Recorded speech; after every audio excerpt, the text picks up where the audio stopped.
Rumah saya 5.45%, sangat tinggi.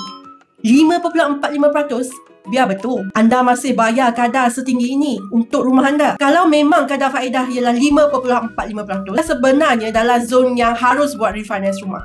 Memang betul, 5.45% tu dianggap sangat tinggi untuk pasaran semasa. Sebagai perbandingan, kadar faedah pasaran sekarang secara purata adalah sekitar 3.85% sehingga 4.2% sahaja. Beza hampir 1.5% tu nampak kecil di mata kasar. Tapi silap hari bulan, jumlah wang yang anda bazirkan untuk bayar faedah bank tu boleh buat beli sebuah kereta secara tunai. Save dan like dulu sebab Melissa nak bagi satu manfaat. Pertama, mari kita kira realitinya. Jika baki hutang rumah anda RM500,000, perbezaan antara 5.45% dengan 3.85% boleh mencecah penjimatan bayaran bulanan sekitar RM400 ke RM500. Kedua, duit lebihan RM500 tu sebenarnya anda boleh guna untuk benda lain.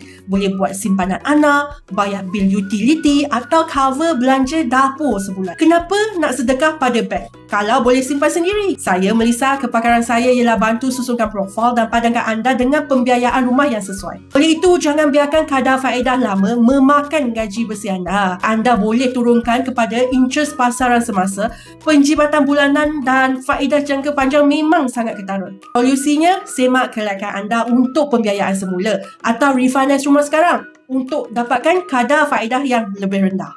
Follow Melissa for more tips.